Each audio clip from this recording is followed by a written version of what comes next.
Welcome to the SKMA Podcast, Beyond the Belt. I'm Sean, head instructor here at SKMA. Now, this podcast isn't about belts or being perfect or your skill levels. It's about what actually happens off of the mats. The mindset, the discipline, the confidence, and the lessons that martial arts teach us for real life. Now, whether you're a student, a parent, an instructor in the club, or just somebody that's trying to be a little bit better than you were yesterday, this is a space to slow things down, reflect, and stay consistent. There's no gimmicks, there's no shortcuts, just honest conversations about progress, pressure, and becoming better and stronger inside and out. Now, before we get properly into the episode, I want to say something that I think a lot of people need to hear, especially in the martial arts, but really in real life as well. Progress is slow on purpose.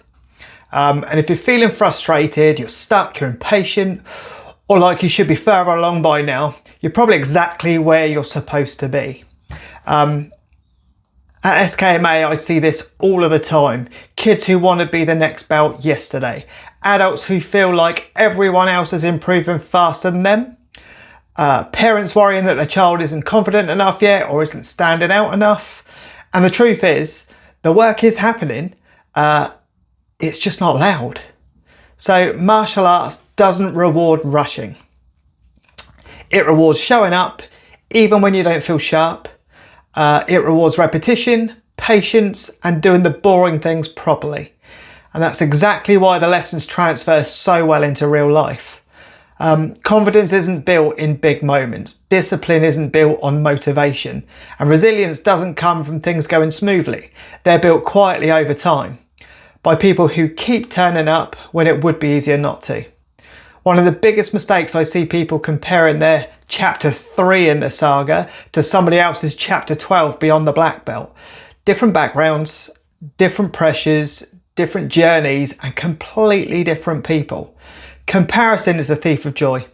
And comparison is one of the quickest ways to kill enjoyment and confidence in adults and children alike. Now, this podcast exists, and I'm starting it purely to slow that noise down, remind you that you don't need to be perfect, you don't need to be the best in the room, you just need to stay consistent and keep turning up.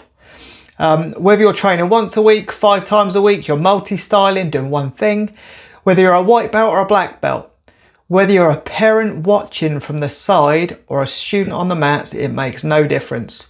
The goal is the same.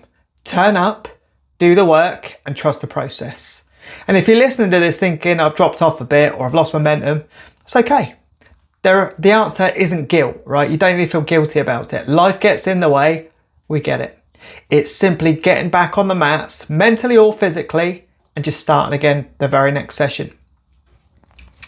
Now, I want to bring this into something very real and very current across the entire business of SKMA, all of our programs. Because this idea of progress being slow and earned is exactly why certain sessions and seminars matter more than people sometimes realise. So just to get started, in February, we've got a SKMA Junior Kata Seminar coming up. And it's important to understand why this matters, because kata isn't just about memorizing movements. It's about transitions, balance, timing, intent. The details that are hard to fully develop in a normal class environment because of the time constraints and who I've got in the room. Seminars like this give our juniors the opportunity to upgrade their knowledge, sharpen their technique, and gain real clarity around what's expected as they move forward for future gradings.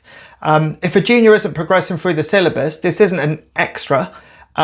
It's part of building confidence, building depth and understanding in their karate. They're not just throwing moves out. This is a whole system they're trying to learn. Missing opportunities like a seminar like this one, it often means missing key points and pieces of knowledge that support their long-term progress. For our Dentokan stylists, February is also an important month. So on February the 7th, we've got a Pattishall seminar. So that's our Hombu home dojo with Neil Sensei. And we're going to be focusing on Aikijujutsu and swords. So very niche, but awesome and very cool. Now this type of training develops awareness and distance, controlling timing and flow. All of which directly support empty hand techniques as well. So if you're doing karate, it's going to help, right? hugely. And on February the 28th, we've got a Wimbledon seminar up in London, and that's open to all arts. So any Dentokan art, you can come and train. Now, these seminars are about stepping outside of your normal training environment, being our dojo, training with other members from other clubs, feeling different energy from a different kind of instructor, and reminding yourself that learning never stops. Regardless of your grade, you can be a 5th Dan black belt and still be picking up golden nuggets. Finally, I just want to speak directly to our TRK Kickboxing students. So sparring, it's part of our syllabus for a reason, right? From a purple belt and above, it becomes a vital component of grading, not because we want people fighting necessarily, but because sparring develops more than you first assume. It's timing, it's control, it's composure, and it's decision making under pressure, which I think is massively overlooked. You don't need to spar every week to benefit by any means, but attending the sparring class even once a month keeps that skill alive. Avoiding sparring just makes it easier later is a complete fallacy. It's completely wrong. It just makes it harder. If you avoid it, it's just going to be harder to do later on. If you do it earlier, it's just a new skill. It's something you're picking up. It's something you can maintain all the time. Showing up occasionally, just building familiarity, staying calm in that environment, even if you're a bit nervous. It's what prepares you properly when grading time comes around. It's a big gap that people are starting to find. So all of these sessions, all of these seminars, kata training, sparring, they're not about being perfect in any way. They're about exposure, they're about experience, and they're about staying connected to the process of learning. This is what consistent progress looks like. It's turning up when it matters. It's trusting that every piece adds up over time. If something in today's episode resonated with you, it's probably not by accident. Progress isn't loud by any means. It's built quietly through showing up when it would be easier not to. And if you're part of SKMA, take this into your training this week. Onto the mats, at home, at work, at school, uni, wherever you are. And if you're not part of SKMA, you're a parent or a carer of a child, you bring them down, you're still welcome. So share this episode with someone who needs a reminder to stay consistent, whether you're part of SKMA or not. Stay patient, trust the process.